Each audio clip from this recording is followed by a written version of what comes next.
Allez là. Hello! Salut. Tu vas bien? Ça va et toi? C'est dingue parce qu'on se rencontre pour la première fois là, maintenant, ici, C'est quoi. ça, virtuellement, c'est beau.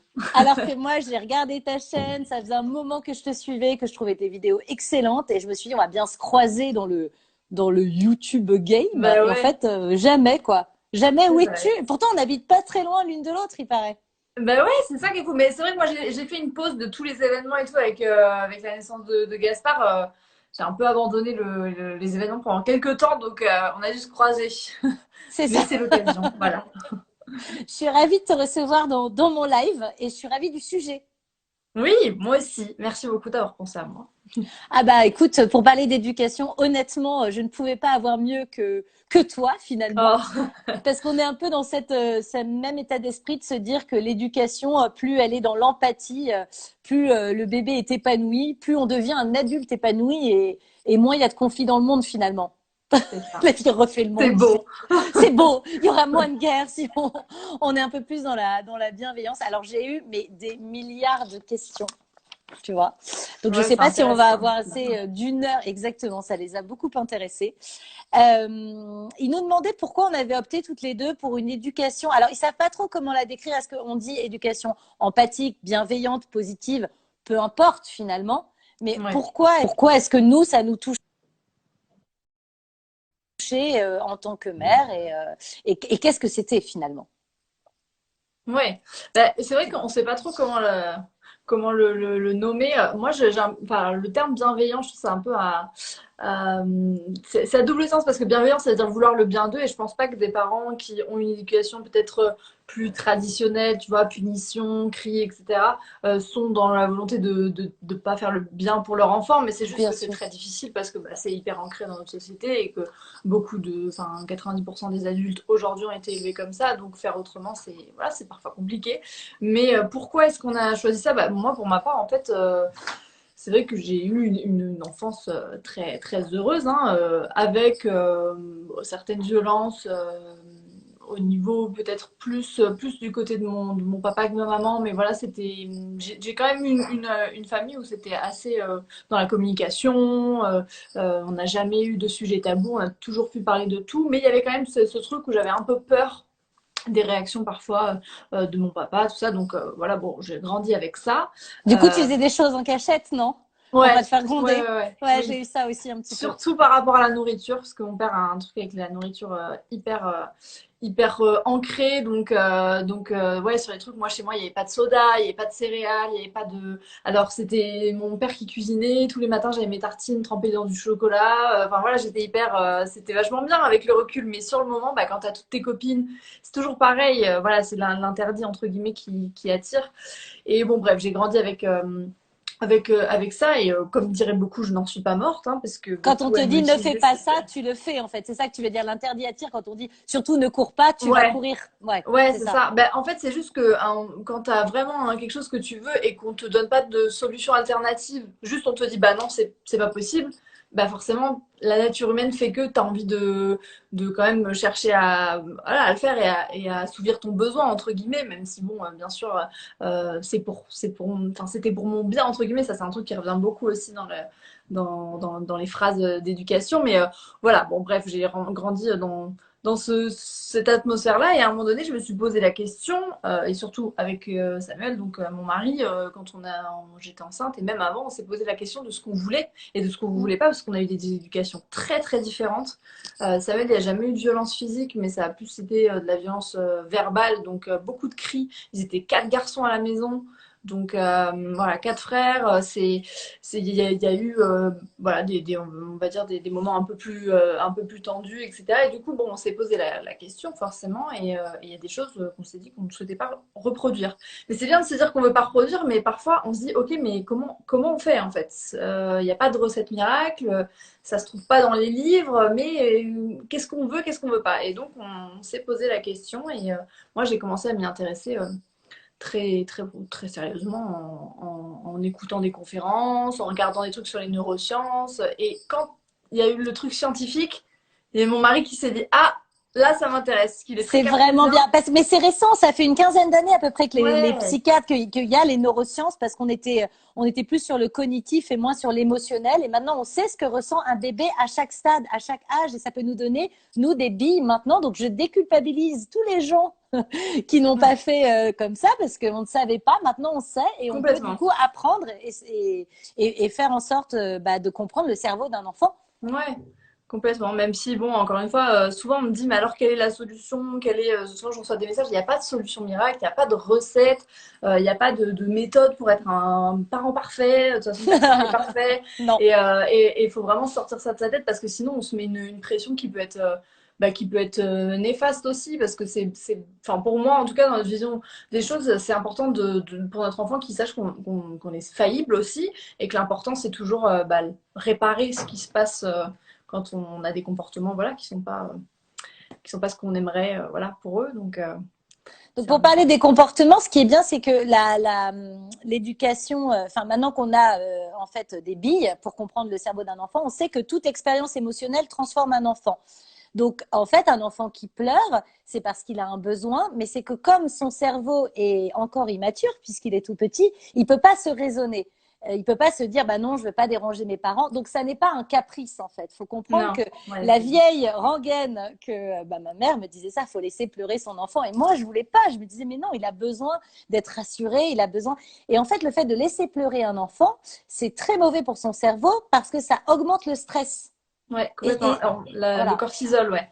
Et en fait, exactement. c'est ça qui était. Ils ont fait pas mal d'études, hein, notamment. Et quand tu regardes vraiment, bon, celles qui sont vraiment sérieuses et tout ce qui a été mis en place, il y a eu beaucoup d'études au Canada, notamment en Suède aussi. Et en fait, ils se rendent compte que, au bout d'un moment, où, oui, ça marche entre guillemets, c'est-à-dire que tu laisses pleurer ton enfant, par exemple, pour qu'il s'endorme, ça va le dresser au sommeil entre guillemets.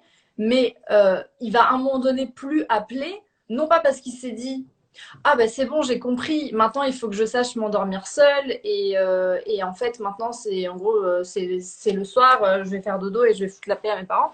Mais c'est parce qu'en fait à un moment donné, pour protéger son cerveau de cette production de cortisol trop importante, donc l'hormone du stress, il inhibe en fait son besoin entre guillemets. Donc ça peut être un besoin qui n'est pas forcément matériel, c'est pas forcément changer la couche, c'est pas forcément avoir faim, avoir soif, voilà, ça peut C'est être la d'autres besoins. sécurité de se faire cajoler, prendre dans les bras, être Ouais, rassuré. Ouais. exactement. Ça peut être être tenu, être porté, entendre une voix.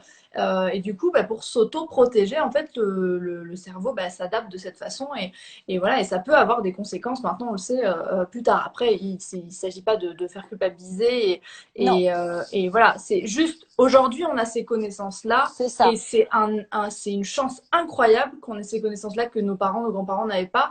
Et du coup, c'est intéressant quand on a envie de s'y intéresser de se dire, OK, comment est-ce qu'on peut faire autrement? Et surtout, il y a un truc qui est important pour moi, c'est que instinctivement, quand tu écoutes les personnes voilà, qui te parlent justement de ces moments délicats, du coucher, etc., instinctivement, quand ton enfant pleure, tu as envie de le prendre dans tes bras. Je veux dire, Mhm. c'est quelque chose que, Complètement. en tant que parent, tu es obligé à un moment donné d'aller contre un instinct ou une envie de.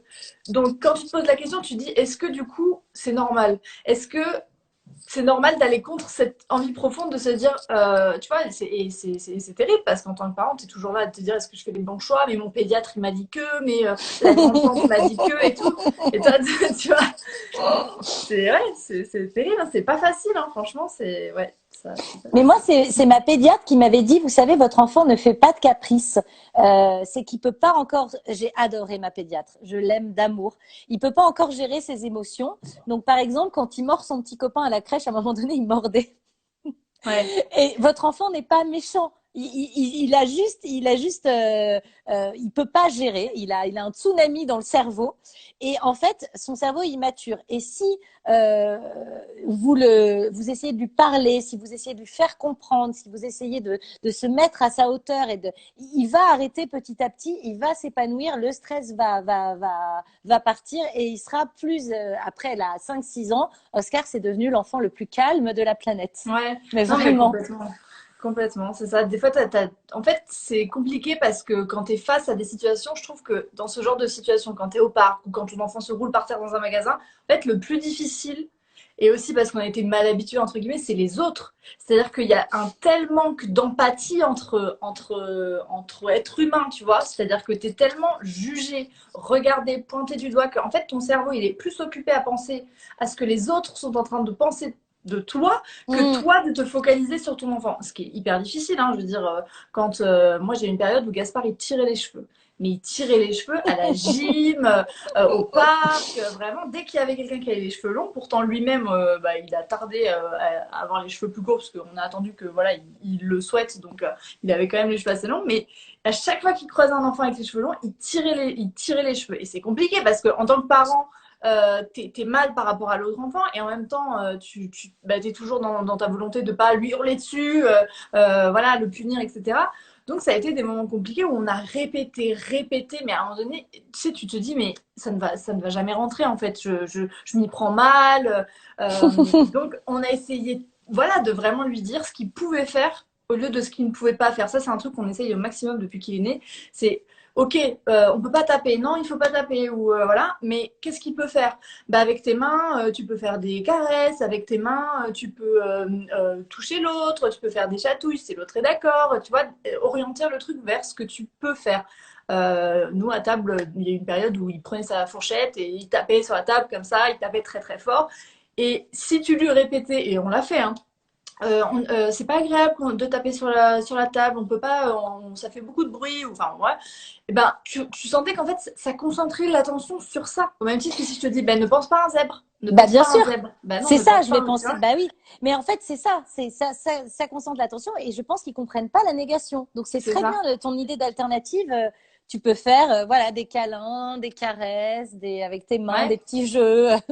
Voilà. C'est ça, et dire ce que tu peux faire avec ta fourchette, tu peux manger, avec, mais c'est difficile, hein, même quand on ne pas utiliser la négation, c'est tellement difficile. Au début, tu es là, tu te dis, tu tournes la phrase 7 fois dans ta bouche, et quand elle sort, t'as l'impression d'être plus du tout naturel, tu sais.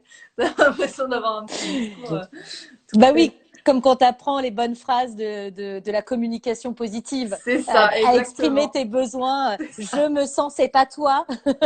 Je ne c'est t'attaque ça. pas personnellement, c'est pas tu m'énerves, c'est je me sens mal par rapport à cette situation. Ouais. Ouais, c'est un apprentissage, c'est vrai. Mais c'est de dire aussi que du coup, un enfant, c'est comme un adulte, c'est un être à part entière qu'on n'a pas adressé, tu vois. C'est que si moi, par exemple, je te vois, t'es triste, tu rentres du travail, t'as des émotions fortes et que je te dis, non mais Léa, là, c'est quoi ce caprice à 2 balles, Ouais, file dans ta chambre, tu m'agaces, tu vas te dire, non mais Jules, il y a aucune empathie, ouais, quoi. Comment c'est tu veux ça. qu'après je te fasse confiance? Faut En créer fait, aussi cette confiance. complètement, je suis vraiment d'accord avec toi. C'est très paradoxal parce qu'à la fois, il y a beaucoup de situations où on prend les enfants comme des mini-adultes, donc en capacité de faire des choses que nous, adultes, on pourrait faire. Donc, par exemple, un enfant, jusqu'à un certain âge, il voit une flaque d'eau. Dans son cerveau, il a envie de sauter sur la flaque. C'est impossible pour lui. C'est impossible, c'est même pas qu'il ne veut pas, il ne peut pas faire le lien de cause à effet de je vais sauter dans la flaque d'eau, je vais être mouillé. C'est quelque chose qui s'apprend, enfin qui s'apprend. C'est même pas que ça s'apprend, c'est une acquisition qui se fait avec le développement du cerveau et Du notamment cerveau. toute la partie, le cortex préfrontal, etc. Et c'est des choses qui viennent en fait avec la construction normale, comme marcher, comme manger, comme la continence, etc. Et en fait, donc il y a ce truc-là où on veut que les enfants soient des mini-adultes, où on leur dit mais enfin, mais t'as sauté dans cette flaque, bah ouais, bah maintenant t'es tout mouillé, ah bah super, ah bah voilà, ah bah t'as froid, ah bah tu l'as bien mérité. Et là on s'attend à ce que l'enfant soit en capacité de dire ah bah oui c'est vrai c'était de l'eau donc j'allais sauter dedans, je vais être mouillé. Et en même temps, je suis d'accord avec toi, on ne considère pas l'enfant comme une personne adulte, c'est-à-dire que toi t'as un souci avec ton collègue, tu vas pas lui mettre une droite. Bah non. Si tu te fais attaquer dans la rue par quelqu'un, tu peux porter plainte. Aujourd'hui, et encore, il y a encore peu de temps, là c'est passé en juillet, mais ça a été encore très discuté, un enfant n'était pas ou très peu protégé contre la violence physique, morale. On considérait, et beaucoup encore considèrent que bah, c'est pour leur bien, que ça n'a pas fait de mal, que c'est pour éduquer. Alors que si on transporte ça à une relation conjugale, bon, quelques claques dans notre relation, ça t'a pas tué. Je suis pas sûre qu'on le prenne de la même façon. Donc ouais, c'est assez Bah, paradoxal. ma psychiatre m'avait même carrément dit que ça donne des troubles du comportement chez l'enfant. Tout ce qui est gifle, fessé, tout ce qui est comportement agressif, ça crée de l'anxiété chez l'enfant et il est plus enclin à devenir un adulte déprimé Mm. et, Ouais, ça c'est à faux. avoir des comportements lui-même violents. On dit qu'on reproduit. Souvent, tu sais, on dit que les gens très agressifs sont des anciens enfants battus. C'est qu'en fait, et addicts à l'alcool, aux drogues, etc. Mais c'est qu'en fait, au lieu de le canaliser, ça le stresse encore plus et ça fait qu'il apprend en tapant. Oui, complètement. Ben, en fait, beaucoup, alors, ça, quand on parle de ça, il y a beaucoup de gens qui disent, oh, mais moi, j'ai pris des WC, j'en suis pas mort, etc. Alors, ça, ce truc de j'en suis pas mort, ça revient tout le temps, comme si Oui, le but, c'était de ne pas mourir. Tu sais, le déjà, but, c'est d'être heureux. c'est Déjà, ça. on va Non, recadrer un mais petit peu ce live good vibes, c'est d'être c'est ça. épanoui et heureux. Surtout Bon, qu'en plus, bah, malheureusement, les personnes qui sont, enfin, les enfants qui sont morts sont plus là pour en parler, mais c'est important de le dire parce qu'il y a quand même encore beaucoup de décès bah, à cause de la violence dans les familles, etc. Et en plus de ça, au-delà de pas tuer physiquement, il y a quand même, comme tu dis, ben, un manque de confiance en soi, une mm, construction qui peut être plus difficile. On peut pas dire, je trouve que dans notre société actuelle, on est 99% des adultes heureux, épanouis, respectueux, empathiques envers les autres. Voilà. Donc, il y a quand même des choses, je pense, qui peuvent être améliorées. Et notamment quand tu regardes ce qui est fait ailleurs, notamment en Suède, depuis, je crois que c'est 1944, la loi contre les violences éducatives est passée. mm. Il y a un film incroyable, si vous avez l'occasion de le voir, qui s'appelle Parce qu'on est NIT Imbattable, qui est un reportage, un documentaire sur justement la place des violences éducatives en Suède. Il est hyper bien fait, enfin, ça a été fait par une franco-suédoise et il est hyper intéressant ce documentaire. Et en fait, là-bas, un enfant, elle demande qu'est-ce que vous faites si, en gros, bah, quelqu'un donne une claque à un enfant, qu'est-ce que vous faites? Aucun enfant ne sait ce que c'est une claque. Mm. C'est-à-dire que le C'est mot, génial. ils ne savent même pas ce que c'est la définition. Mm, C'est-à-dire qu'en Suède, quand un enfant se fait frapper ou quoi, n'importe quel enfant dit mais moi je vais voir la police. C'est-à-dire que c'est tellement ancré qu'il n'y a pas le droit d'eux que même mm. c'est-à-dire que le taux de délinquance a chuté mais Bien sûr. incroyablement. Enfin, il y a eu plein d'effets positifs. Euh, et je pense, enfin moi je suis intimement persuadée que c'est lié. Je veux dire, ce qu'on construit en étant enfant, comment on est notre environnement, nos échanges, notre façon, voilà, dont on nous parle, la façon dont on nous parle, etc., influe forcément sur ben, l'adulte que tu vas devenir. Et les adultes bah, font notre société. Donc, on parle beaucoup d'écologie, etc. Mais moi, je pense que des adultes bien dans leur peau, empathiques, seraient même plus à même bah, de prendre soin de la planète, des autres. Enfin, pour moi, c'est C'est un ça. effet boule de neige, en fait, bah, énorme. On est complètement d'accord. Et alors, il y en a qui disent oui, mais attention à ne pas confondre attitude bienveillante et laxisme. Mais on est d'accord que ça n'a rien à voir. Le laxisme, c'est lâcher prise complètement et ne pas Ouais. du tout se préoccuper de l'éducation de son enfant et En du coup fait, pour des moi, c'est de besoins la de son enfant. négligence. Ouais, c'est C'est de de la la négligence, négligence, le exactement. C'est laxisme. du je m'en foutisme. Enfin voilà comment. Alors que là, au contraire, c'est tout l'inverse du laxisme. C'est d'être très à l'écoute et très patient avec son enfant pour lui apprendre petit à petit, dans la douceur, les règles, les limites, la politesse.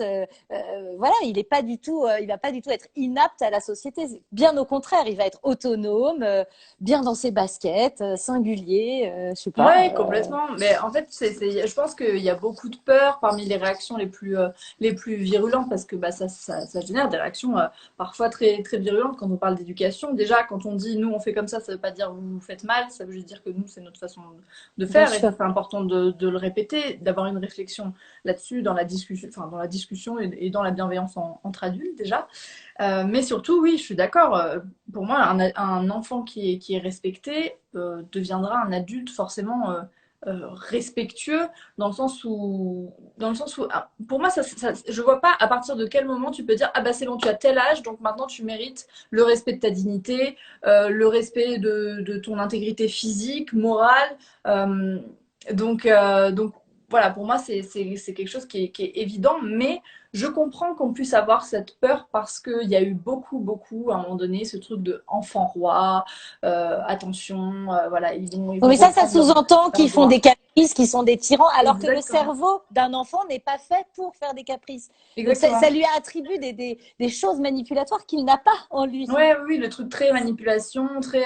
Moi, on m'a beaucoup dit, c'est marrant, depuis que Gaspard a 2 ans, quand on me demande ah, quel âge a votre fils et que je dis 2 ans, Et on me dit, ah oui, ah ça c'est vraiment la sale période. Ça, on me l'a dit, mais des dizaines de fois. Ah, c'est le terrible tout. Ah, vous allez voir, là, c'est Terrible tout, vraiment. ouais. Ah, vous allez voir. Et c'est vrai que moi, j'ai vu un changement chez Gaspard, des choses qui ne faisaient pas, notamment des tempêtes émotionnelles, ce qu'on appelle nous des tempêtes émotionnelles, c'est-à-dire que des moments où, pour quelque chose qui paraît insignifiant en tant qu'adulte, l'enfant se met dans un état de pleurs, de larmes, de colère, de stress inarrêtable et qui nous paraît nous dérisoire parce que c'était pour ça peut être n'importe quoi hein, vous n'avez pas rebouché le biberon correctement ou la tartine a été coupée en deux alors qu'il voulait pas que ça et pour nous on se dit mais c'est pas possible et en fait quand on n'est pas au courant de ça mais bien sûr qu'on se dit mais attends, mais qu'est-ce qu'il me fait? Moi, mais là, c'est ridicule. Dans notre tête, c'est normal.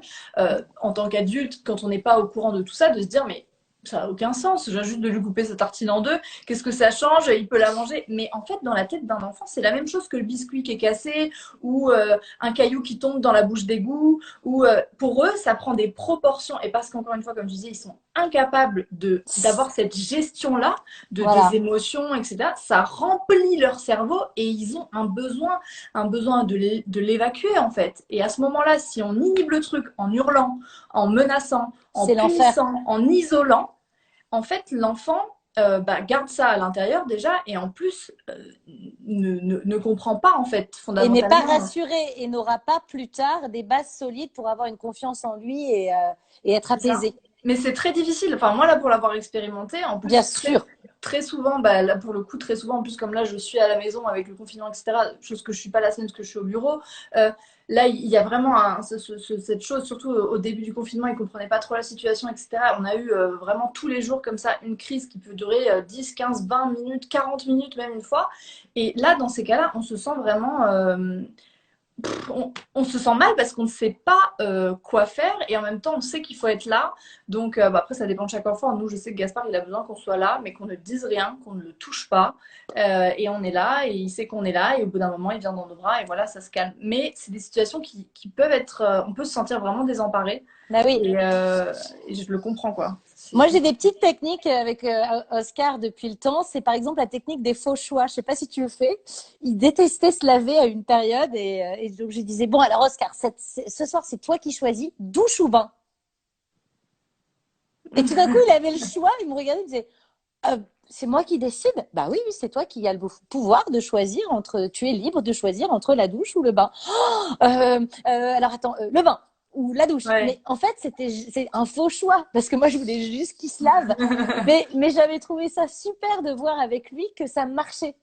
Ouais, bah, c'est vrai que les enfants aiment bien être acteurs forcément de leurs décisions et surtout quand ils grandissent, ils ont besoin de s'affirmer en tant que jeu, quoi. Et c'est normal et souvent on considère ça comme de l'opposition, etc. Mais en fait, c'est bon signe quelque part. C'est que l'enfant, en fait, bah, dans son développement, il commence à avoir son caractère, ses envies, etc. Et ouais, c'est important de le respecter aussi. Bah, il a l'impression d'être pris en compte. Alors là, il pleut. Alors, bottes de pluie ou parapluie? Moi, je voulais un des deux, tu vois, au moins. Ah, les bottes de pluie. Ok, on va, tu vois. Et tout était un jeu. Et je trouve que ça marche bien. Et de comprendre aussi quel est son intérêt à faire quelque chose. Je sais pas toi si tu l'appliques parce que 2 ans, c'est peut-être encore un peu petit. Mais là, par exemple, je dois lui faire faire ses devoirs toute la journée puisque bah, il va plus à l'école. Et par exemple, il me disait oui, mais je vois pas l'intérêt de d'apprendre l'anglais. Alors je lui disais bah tu vois, imagine, tu tombes amoureux d'une anglaise ou bien tu veux aller à Poudlard voir le château d'Harry Potter. Ah ouais, j'adorerais ça. Ok. Et bah pour ça, il faut que tu parles anglais. Ah bon? Bah oui, parce que Harry Potter, il parle anglais. Ok. Et là, tout d'un coup, il se met Ouais, à apprendre, à apprendre, à apprendre, à bien apprendre. sûr. Mais si je lui dis pas à quoi ça va lui servir de faire ça, bah c'est un peu comme nous, hein, quand on voit pas l'intérêt immédiat d'un Oui, truc, le complètement. cerveau, il zappe total. Complètement. Ah bah oui, oui, non, mais je pense que c'est hyper important et ça se voit dans leur façon de jouer aussi. Dès qu'il y a, moi, il y a eu un truc là qui m'a halluciné. À un moment donné, il a trouvé ma pince à épiler et au début, bon, je me suis dit, mais qu'est-ce qu'il va faire avec ça? Donc, il regardait puis bon, c'est un objet quand même, on peut se dire, là, là, ça peut être dangereux et tout. Puis je regardais, je l'ai laissé faire, voir comment il le manipulait. Et en fait, je suis allée avec lui là où il souhaitait l'utiliser. Je me suis dit, mais qu'est-ce qu'il va faire? Il s'est mis dans le jardin et il a épilé les brins d'herbe. C'est-à-dire que pendant 1 heure et demie non-stop, il était dans le jardin, j'étais avec lui, voilà, quand même pour le surveiller. Et il épilait les brins d'herbe comme ça. Et c'était passionnant pour lui. Et je me suis dit, c'est fou parce que sur des petites choses comme ça, ils ont la capacité de concentration.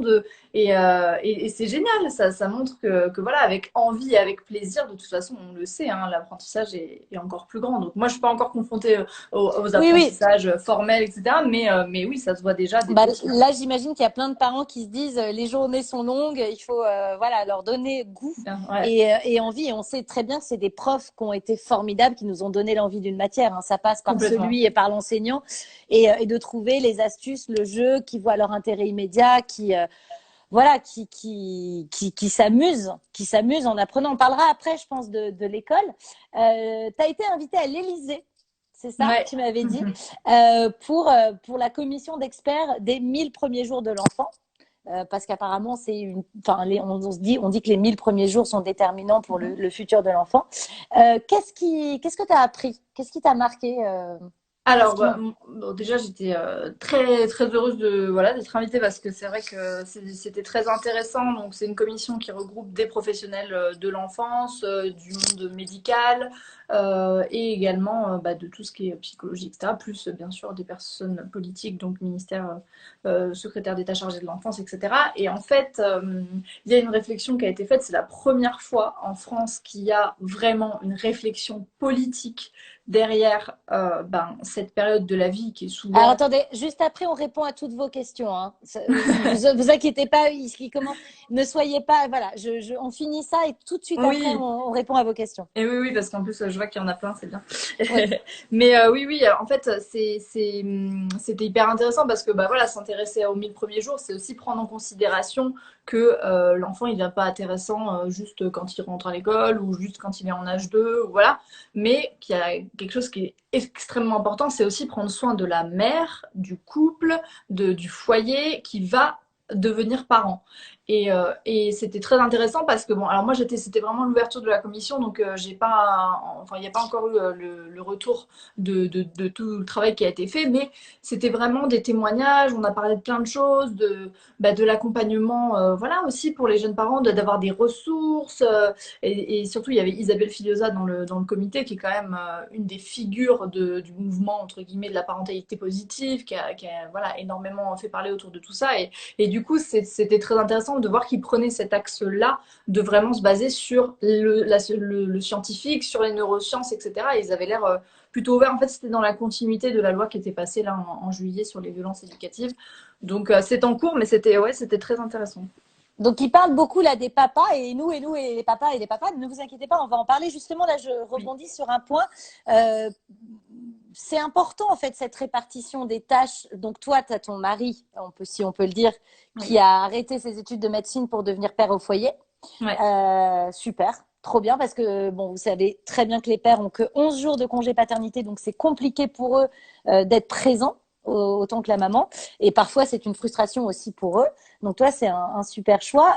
Comment ça se passe quand c'est bien réparti du coup les tâches? Comment vous faites vous au quotidien et qu'est-ce que Bah, ça te... nous, c'est vrai que, alors au tout début, moi j'ai pris 6 mois où vraiment j'étais en full time, voilà, à la maison avec Gaspard parce que c'était important. Puis pour la mise en place aussi de l'allaitement, ça a été compliqué au début, donc c'était important. Je veux dire, c'est les congés en plus en tant qu'indépendant. Enfin, moi j'avais 15 jours, clairement. J'ai accouché avec une semaine. Après terme, donc il me restait une semaine.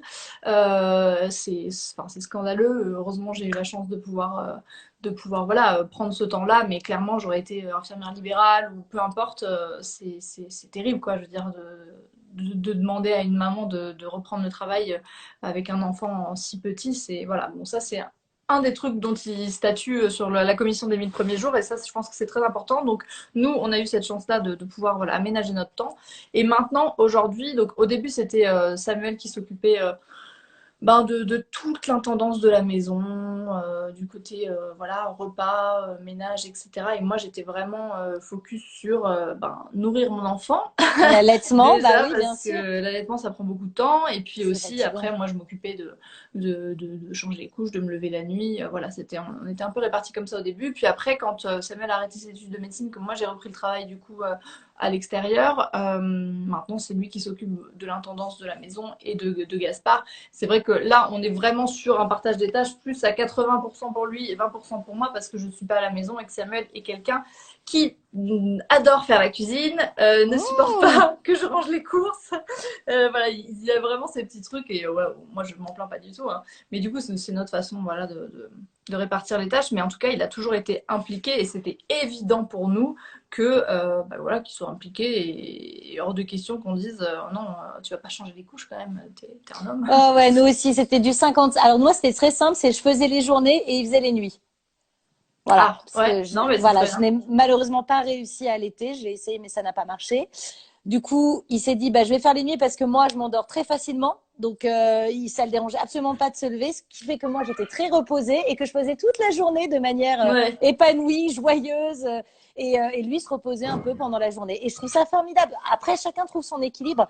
Mais le 50-50, ça existe de plus en plus. Il y a des papas formidables. Il y a beaucoup de ouais, papas qui veulent complètement. s'engager. Et d'ailleurs, il y a plus de papas qui veulent s'engager, mais qui sont parfois freinés par leur boss qui leur dit non mais attends, tu vas pas gâcher ton avenir et être père au foyer. Ouais, non, oui, C'est oui, encore complètement. mal vu quoi pour eux. Il y a une grosse pression aussi sur les pères, je trouve. Complètement, complètement. Mais oui, c'est mal vu parce qu'en plus, ils n'ont pas accès à enfin, ou peu à ce congé où ils peuvent vraiment bah, s'impliquer. Enfin, quand on voit dans enfin, d'autres modèles de pays, moi j'ai ma belle-sœur là qui va accoucher à Luxembourg, ils ont un an, soit un an à mi-temps, soit 6 mois temps plein chacun.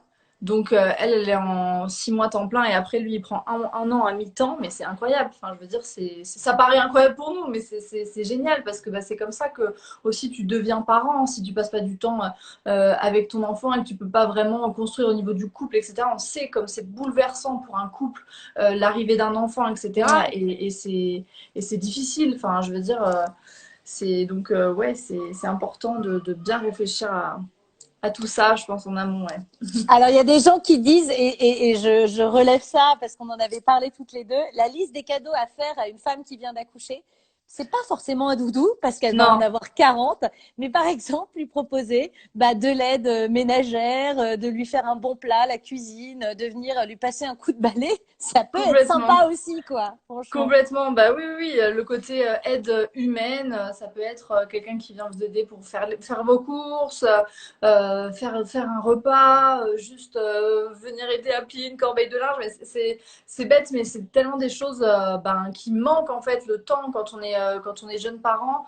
Et puis moi, vraiment dans les top cadeaux, pour moi, c'est si un couple et une maman souhaitent allaiter, vraiment une consultation, des consultations avec une conseillère en lactation parce que bah, moi, ça m'a sauvé mon allaitement. C'est quelque chose qui n'est pas Mm. remboursé par la sécurité sociale et c'est un accompagnement avec des professionnels de la lactation humaine. C'est-à-dire que elles ont, enfin, elles, il y a beaucoup de femmes, mais ils ont 140 heures de formation renouvelées tous les 5 ans. C'est vraiment des personnes qui sont formées, surformées et qui peuvent venir vous voir à la maternité, vous aider, etc. Ça, pour moi, c'est essentiel. Et après, moi, je dirais, pour moi en tout cas, ce qui m'a aidé, c'est un cours de portage, parce que j'ai énormément porté Gaspard. Samuel aussi, même on le porte toujours, on n'a jamais eu de poussette, non, nous. Donc, un cours de portage, surtout pour les débuts, quand vous êtes à la maison, que vous voulez avoir les mains libres et que bah, bébé, moi, Gaspard, il supportait pas être posé. Ça m'a juste changé la vie, en fait, de pouvoir savoir reporter Gaspard en écharpe, de pouvoir avoir les mains libres pour faire un truc, pour même pouvoir manger ou quoi, ça a été bénéfique pour moi. Donc je pense que les cadeaux humains, c'est bien aussi. La présence humaine, voilà, c'est chouette. C'est bien parce qu'on n'y pense pas assez. On fait toujours des cadeaux matériels en général pour le bébé. Et bon, c'est vrai que moi, j'avais proposé à ma cousine 1 heure de ménage et elle m'avait dit reviens toutes les semaines. Et donc, j'étais revenue toutes les semaines. Et je m'étais dit, mais évidemment, mais j'avais même pas pensé avant, quoi. C'est ça. Ouais, on n'y pense pas, c'est vrai. Et la liste des phrases désobligeantes qu'on a pu te dire à toi ou à ton mari, une fois que, tu sais, les petites remarques de la Ouais. famille ou Qu'est-ce de... qu'on a eu? On a eu, mais parce que moi, tout petit, je le passais pas de bras en bras, hein, c'était pas un trophée, donc c'était pas un objet. Donc quand on arrivait dans les gros repas de famille, c'était pas voilà le tour de table de, on y allait doucement parce que ben voilà, il avait pas forcément envie d'avoir 15 bras différents, des odeurs différentes. Quand ils sont tout petits, ils sont hyper sensibles aux odeurs, etc. Des gens qui sentent le parfum à 8000. Moi, c'était compliqué. Et on m'a dit, oh là là, tu vas en faire un sauvage. Oh là là, d'accord, ok, sympa. Ouais, j'ai eu ça. On a eu, qu'est-ce qu'on a eu? Nous, ça va, honnêtement, dans nos proches, franchement, les personnes qui se permettaient d'avoir des jugements comme ça, soit on les a écartés de notre cercle, parce que quand il n'y a pas de discussion et que c'est simplement du pur jugement, pour nous, ça ne sert à rien. Après, on est ouvert à la discussion et tout, on l'a toujours été. Mais des pures réflexions comme ça fait plus de mal qu'autre chose. Et ça, c'est un truc qui revient souvent dans l'entourage. Voilà. Mais voilà, on a eu ça. Qu'est-ce qu'on a eu d'autre? Bah moi j'ai eu justement, pourquoi tu le laisses pas pleurer? Tu Ça va vas lui en faire les faire. poumons? Ouais, en gros, tu vois, ça c'est vraiment les vieilles tantes, tu vois, qui viennent une fois par an voir l'enfant. C'est ça. Et tu dis, bah en fait non, parce que les neurosciences, et tu sors tout ton truc de. Alors ma pédiatre m'a parlé de neurosciences et ça m'a quoi? Ouais, et donc là tu leur fais tout un laïus. Et quand tu es un peu calé et que tu parles scientifique, en général, ça se calme très vite dans les repas de famille. Ouais, c'est vrai. Faut avoir un peu des preuves à l'appui, mais quand tu as bossé ton sujet, c'est très C'est agréable ça. parce que Oui, tu tu peux être sors très deux, trois calme. termes un peu. Ouais, ouais, oui, je suis d'accord. Je suis d'accord.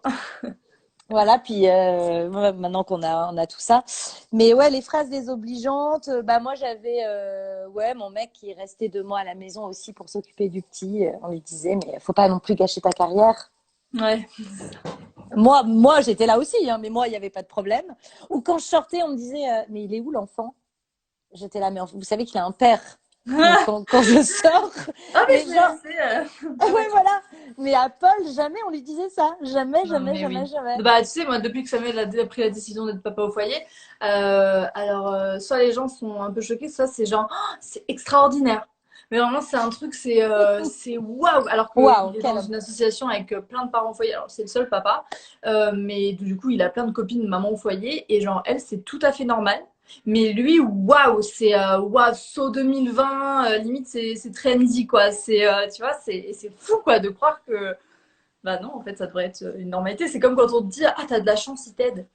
T'as de la chance, il t'aide. Alors, un Mm. papa n'est pas là pour aider la maman, mais c'est 2 parents qui décident d'avoir un enfant ensemble, d'où la répartition des tâches normale. Ouais. Mais je trouve que la génération, enfin notre génération, en tout cas née après, alors toi tu es encore plus jeune que moi, mais née après les années 80, les enfants, enfin il y a plus trop de différence de genre par rapport à non un père ne fait pas ça. Je trouve que ça va Ouais, quoi. non, je pense que ça dépend. Après, c'est ce qu'on se dit souvent avec Samuel quand on discute de ça, on se dit, est-ce que c'est parce que nous, on a un entourage de gens qui sont dans le même, tu vois, mood que nous et tout, du coup, on se dit, ah bah c'est bien, ça évolue. Ou est-ce que vraiment ça a évolué partout? Je sais pas. Moi, j'ai toujours grandi avec mon papa qui s'occupait de la cuisine, du linge, machin. Donc, j'ai jamais, enfin, ça a toujours été le cas. Et j'ose espérer vraiment que ça évolue en ce sens, tu vois. Mais c'est vrai qu'on entend quand même encore des trucs. Pas facile, hein, des mamans qui sont lâchées pendant la grossesse, voilà, des mamans qui se retrouvent à tout faire, à tout gérer tout seul. Là, pendant le confinement, genre les parents télétravaillent, mais la maman doit s'occuper de son boulot, plus de la maison, plus de tous les enfants. Mm. Tu vois, il y a quand même encore, je pense, un boulot, mais on va vers le mieux, j'espère. Oui, oui, oui, soyons positifs, Oui, puisqu'on est. Donc apparemment, tout le monde est extrêmement bienveillant sur ce chat, sauf une personne qui pose problème apparemment à la communauté. Donc ne vous inquiétez pas, cette personne, si elle est malveillante, elle sera très probablement bloquée la prochaine fois. En tout cas, moi, je m'intéresse à mon invité et à vous, bien évidemment, si vous avez des questions bienveillantes à nous poser. J'espère que ce live vous apporte en tout cas un peu de réponse à vos questions. Alors, il y a beaucoup de questions. Oui, comment faire quand ton enfant crie, comment gérer ces crises. Euh, Encore une fois, enfin moi en tout cas, j'ai pas de réponse à ça, si ce n'est de dire que voilà, il faut essayer de changer de lunettes et d'essayer de ouais, se mettre à la place de l'enfant pour comprendre d'où provient sa frustration. ouais, ouais, Pour complètement. voilà, pour pas dire bah, encore en rajouter en disant file dans ta chambre, tu m'agaces, ça ne sert à rien. C'est comme un adulte quand on essaye de comprendre bah pourquoi tu es triste, dis-moi, parle-moi, ou d'essayer de détourner son attention par le jeu ou la technique du faux choix. Détourner l'attention, ça marche très très bien parce que vraiment un enfant quand il s'intéresse à quelque chose, quand tu Ouais. vois il a quelque chose à faire, une petite mission, bah il oublie, Mm. Ouais, ouais, complètement. il est Ben, apaisé. on parle souvent du supermarché, etc. C'est vrai que que quand on demande à un enfant, par exemple, voilà, de mettre des pommes dans un sachet, qu'on les fait participer, qu'on les rend acteurs, en fait, forcément, ça crée de l'intérêt chez eux et du coup, ben, ils ont le cerveau occupé, entre guillemets, dans le sens où, ben, voilà, un supermarché, c'est plein de stimuli, il y a de la musique, des couleurs, plein de monde, c'est très compliqué pour un enfant petit et immature de se contenir. Et du coup, quand il voit quelque chose, un bonbon, un jouet, quelque chose qui lui a apporté du plaisir à un moment donné dans sa vie, le cerveau, il fait un chemin très rapide qui dit ça m'apporte du plaisir, ça va me réconforter, ça va apaiser mon cerveau qui est en surstimulation. Donc je veux ça, je veux ça, je veux ça. Et toi, en tant que parent, tu te dis, ah ben non, moi j'ai pas envie de prendre ça, ou ah ben non, voilà, pour X ou Y raison. Mais si tu rentres en confrontation, que tu lui dis, ben non, c'est hors de question, non, on repose ce jouet, ouais. Et là, ça part dans une crise, et que là, tout le monde te regarde comme si tu étais le plus mauvais parent de la Terre, on te demande de sortir ton enfant, etc. Et tu es désemparé. Mais en fait, si tu te mets à la place de l'enfant, tu te dis, ok, là, son cerveau a fait ce chemin-là pour pouvoir s'apaiser. C'est sa façon à lui, en fait, de se reconnecter à quelque chose de plus doux, entre guillemets. Comment est-ce qu'on peut faire pour que pour trouver un compromis en fait. Et nous la dernière fois ce qu'on a fait, alors Gaspard on essaie déjà de ne pas l'emmener aux courses, très souvent on fait des drives ou alors on fait le marché ensemble et les marchés c'est en plein Les air, marchés, c'est super. voilà, c'est super, ça leur fait découvrir plein de choses. Nous, c'est comme ça aussi qu'on voilà, qu'on consomme, donc forcément, c'est plus facile. Mais quand on doit aller en supermarché, parce que des fois ça arrive, la dernière fois, je sais plus ce que c'était un truc, les magazines avec des jouets, là, voilà, bon, bref. Donc, on ne souhaitait pas prendre ça. Et en fait, je me suis dit, mais là, en fait, il en a envie maintenant. Donc, pourquoi est-ce que moi, ça me dérange qu'il ait ça dans le caddie pendant qu'on fait les courses? Non. En soi, ce magazine, il peut le tenir, on peut regarder des images. Et ainsi, ce qu'on a fait, on était tous les trois. Et je lui demandais alors, tu vois quoi sur ce magazine? Ah oui, alors il y a ça. On parlait des couleurs, de ce qu'on voyait. Et à la fin, on a reposé le magazine et je lui ai montré. Je ne l'ai pas fait derrière son dos, je l'ai pas fait. Je lui ai dit, bon, on le repose maintenant, on va à la caisse. C'est toi qui vas appuyer sur le bouton vert de la carte bleue. Et c'était fini. Parce Mais oui, que parce que t'es rentré dans son monde, t'es rentré c'est dans son ça. délire. Mais oui, bien sûr. Pas tout lui interdire systématiquement et se dire, bah attends, explore un peu, je viens avec toi explorer, puis après, viens, on arrête, maintenant on doit rentrer. Bon, bah Ouais, voilà, t'as passé du temps avec lui. c'est Du ça. Et temps en de fait, qualité. il y a un truc de réservoir et souvent je parle de ça et l'enfant m'a dit quoi mais tu peux pas dire nos enfants sont pas des robots avec des jauges et tout. Je dis non mais c'est vraiment pour imager.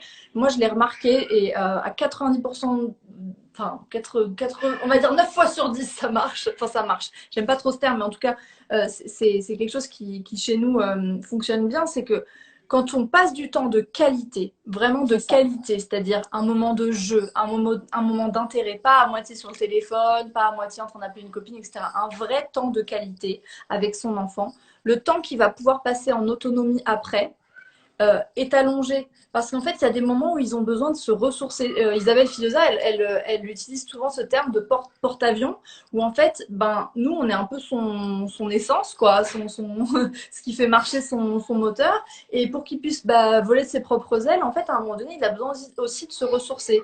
Et moi, je le vois quand il y a des journées comme ça où on est tendu ou voilà, parce que la vie fait que tout n'est pas toujours tranquille. Quand on est dans un Hello Gaspard. en plus, je suis dans sa tu, chambre, le pauvre. tu veux venir participer au Il va live, se dire, chérie? mais elle prend ma chambre. C'est vrai que le temps après ensemble et quand c'est de qualité, après, les moments où il peut être seul et autonome sont plus grands. Donc voilà, je pense que faut vraiment savoir. C'est très difficile, je trouve, en 2020, enfin, dans notre société actuelle, de aussi se trouver du temps. Je trouve que c'est quelque chose qui est très précieux pour les enfants, pour les parents, parce qu'on court à droite à gauche, on a des vies à 100 à l'heure, on a plein de choses à gérer. Et vraiment, savoir à un moment donné poser, lâcher prise, prendre du temps, Hum. c'est difficile et pourtant ça peut apporter beaucoup. Donc, nous, c'est quelque chose qu'on essaye de faire et qui permet voilà, de faire des retours au calme. Ouais, c'est important. C'est hyper bien. Nous, on faisait des dimanches sans téléphone, mais du tout. Tu vois, tu Ouais, m'entends toujours bien? J'ai enlevé le casque. Tu ouais, m'entends ouais, toujours bien? Ouais. ouais, je Et t'entends. on décidait de poser nos téléphones, mais vraiment comme à l'entrée d'un spectacle. Et on les reprenait que le lundi matin, parce que de toute façon, il va rien se passer un dimanche qui va changer la face de la terre, tu vois.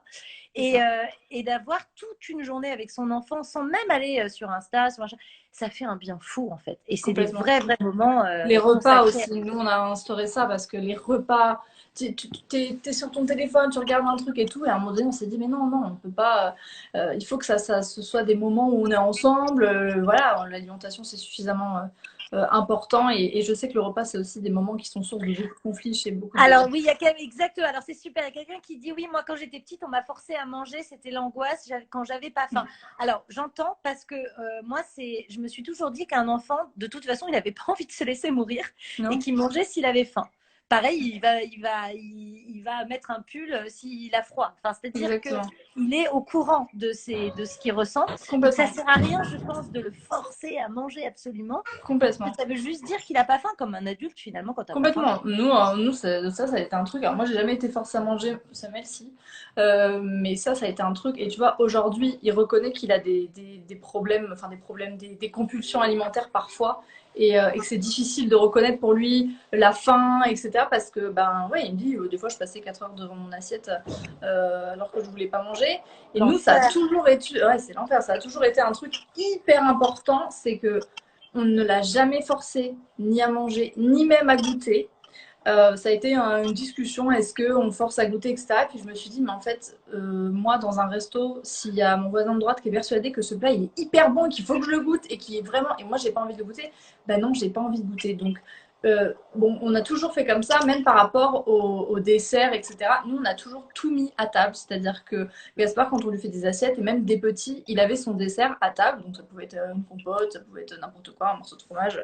Et en fait, des fois, ça lui arrive de commencer son dessert en plein repas, et de le poser, de reprendre après, de reprendre ben, le reste après, etc. On n'a pas diabolisé ce truc-là et on s'est toujours promis que tout ce qui était dans nos placards, il pouvait le manger.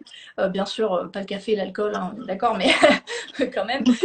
Mais on s'est toujours dit qu'en fait, c'était aussi à nous d'adapter, entre guillemets, ben, nos placards et de dire que c'était pas cohérent que moi je m'enfile une boîte de bonbons et que lui, ben, je lui dise, ah bah non, pour ta santé. Enfin, je trouvais ça un peu hypocrite, j'étais pas très à l'aise avec ça. Et un jour, on avait acheté une boîte de bonbons bah, pour Halloween, ou je sais plus. Et il avait jamais mangé de bonbons. Et il demande à avoir la boîte. Et bah, on lui donne la boîte. Et j'ai été hyper surprise parce qu'en fait, il en a mangé 3. Il a repoussé la boîte. Et maintenant, quand il mange un bonbon, il n'y a pas ce rapport-là. Alors, je dis pas que ça viendra jamais. Je dis pas qu'on a eu la solution miracle ou quoi. Mais je pense qu'un rapport sain à l'alimentation, c'est aussi de dire que ça nous arrive à tous d'avoir des grosses envies de chocolat, d'avoir des moments où on a besoin de vachement manger sucré. Et en fait, quand on laisse raisonner aussi les enfants, eh ben, on se rend compte qu'ils peuvent aussi avoir une auto-gestion. Nous, il y a une fois où Gaspard il a mangé 2 plaquettes de chocolat, il a eu mal au ventre et je te jure qu'il a plus jamais remangé 2 plaquettes de chocolat d'un coup. Alors moi, il adore les. Alors, j'ai fait aussi la technique des faux choix sur les légumes. J'ai fait épinards ou haricots ce soir.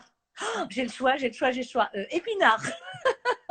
Donc ça, j'ai eu de la chance de pouvoir faire ça. Mais en tout cas, quand voilà, il n'a pas faim. Et puis rien, je lui dis, tu sais, chérie, si t'as pas faim, t'es pas obligé de manger. Et ben, il mange. C'est le truc à l'envers.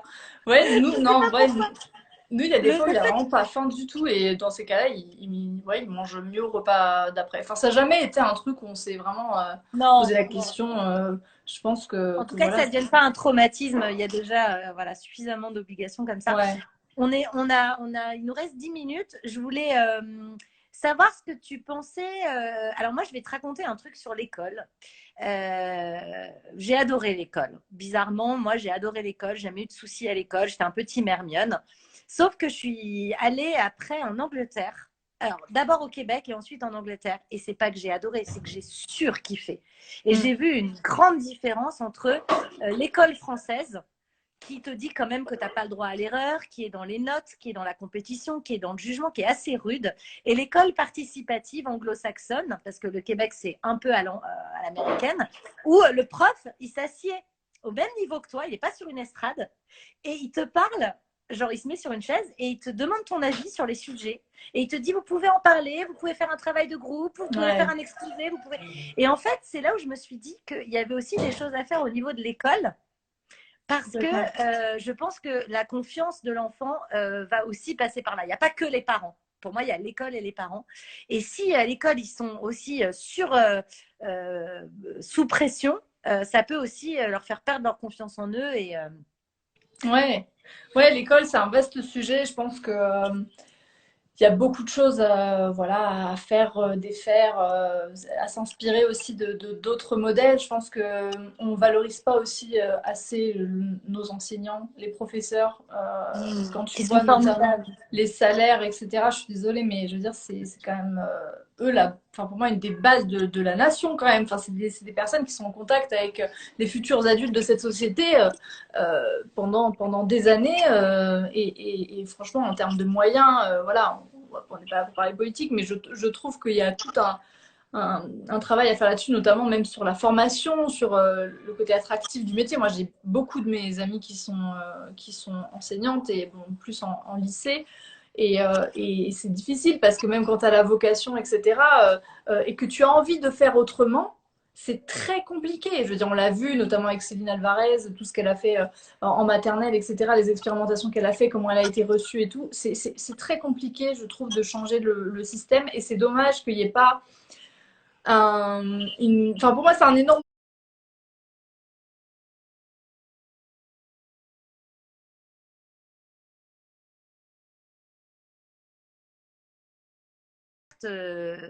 Voilà, ça aussi, c'est un débat de se dire est-ce qu'on garde ça ou est-ce que, vu qu'on est dans le Ouais. respect et qu'on considère l'enfant, voilà, ça aussi, c'est un débat intéressant. Oui, D'ailleurs, je sais pas. je pense que c'est vraiment une décision très personnelle. Moi, j'en avais fait une vidéo sur Instagram en IGTV, là, où je parlais de ça, où j'expliquais que nous, on avait décidé de ne pas mentir au sujet du Père Noël parce que le côté mensonge me dérangeait, même si pour nous, c'était un beau mensonge et que je suis Bien sûr. complètement d'accord avec ça et qu'il y a l'imaginaire et tout ça, mais que pour nous, voilà, moi, j'avais vraiment très mal vécu C'est le ça. moment où j'ai appris que le Père Noël n'existait pas. Et en fait, je pense que c'est une question de vécu, de ressenti. Nous, ça a été pour nous deux quelque chose de pas très cool avec Samuel dans notre enfance. Donc, on a décidé tout simplement de pas le reproduire. Par contre, Noël est un moment de l'année très important pour nous, où il y a des valeurs de partage, voilà, de se rassembler avec les gens qu'on aime, de reconnaissance, etc. Et ça, c'est quelque chose qui, pour moi, n'est pas on va dire, n'est pas impossible, même quand on ne croit pas au Père Noël. Au contraire, il y a la magie de Noël, il y a le Père Noël, il a déjà fait une photo avec le Père Noël, il sait que voilà, que c'est une belle histoire, au même titre que Pâques, ou que la petite souris, etc. Simplement, nous, on a choisi voilà, de pas, en tout cas, dire que c'est lui qui apporte les cadeaux, que tout ça. On n'insiste pas en disant, ah ben non, tu vois, le monsieur là-bas, c'est un monsieur déguisé en Père Noël, c'est pas le vrai et tout. Non, on n'est pas comme ça, c'est juste que, en tout cas, on ne dit pas que c'est lui qui apporte les cadeaux. Et là, on a vu que Gaspard était très, très heureux de pouvoir faire des cadeaux aussi à la famille et d'être dans cette démarche-là, d'aller mettre les cadeaux sous le sapin, etc. Donc voilà, nous, c'est notre façon de faire. Mais ça, je trouve que c'est vraiment quelque chose de Oui, très de très personnel. personnel. Moi, c'est un Mm. peu comme les légendes, Harry Potter, le Père Noël. Ça fait partie des jolies histoires de contes de fées, de fiction.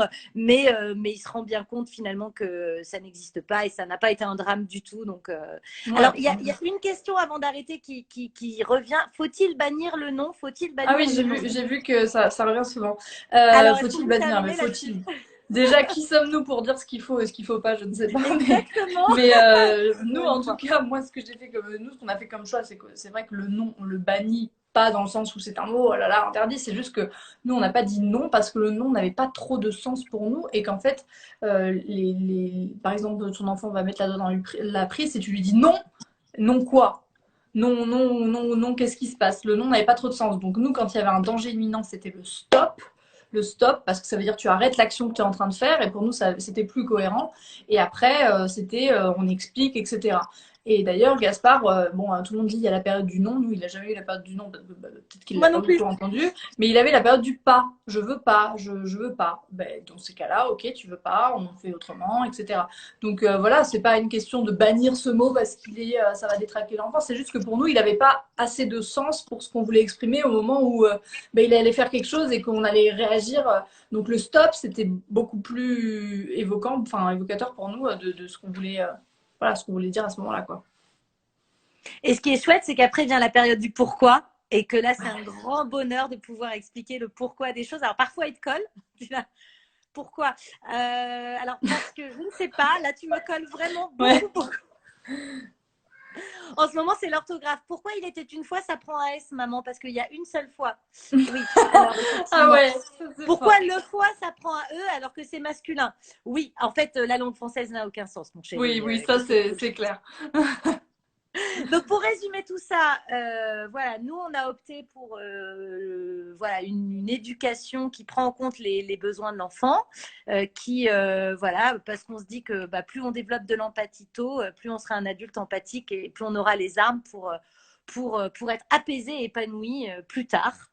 Voilà, après, c'était juste un regard sur l'éducation que je voulais vous apporter. Je voulais absolument vous faire connaître Léa de la chaîne Je ne suis pas jolie. Il y a plein de gens qui disent pourquoi elle s'appelle comme ça alors qu'elle est très jolie. Ah, c'est un truc qui revient souvent. Mais c'était un pseudo qui date de longtemps. Moi, j'aime bien parce que pour le coup, je trouve ça bien de se laisser tranquille là-dessus et de se dire je suis pas forcément jolie ou pas jolie, mais juste je suis Léa. Ouais, c'est ça, exactement. Non, mais c'est resté, tu vois, on le retient. Donc, merci beaucoup en tout cas de m'avoir reçu sur ce live, c'était hyper intéressant et c'est toujours des sujets qui suscitent beaucoup d'interactions et voilà, tant que c'est fait dans la bienveillance. Oh, il y a Fanny Vella qui est là, allez voir son compte, je passe le petit mot. Fanny Vella, on t'embrasse. Il y a ouais, aussi qui fait des illustrations incroyables. Ouais, on n'a pas eu le temps de tout aborder. Ouais. Voilà, et merci pour Babies sur Netflix. Allez voir Babies. Oui. C'est Léa qui m'a recommandé, c'est formidable. Merci beaucoup, je l'ai regardé ce matin. Ah, trop bien. Ça m'a ouvert l'esprit. Bisous, Maléa. Merci beaucoup. Bisous. Bisous ouais, à tous. Ciao, Prenez soin bisous. de vous et à demain. Ciao.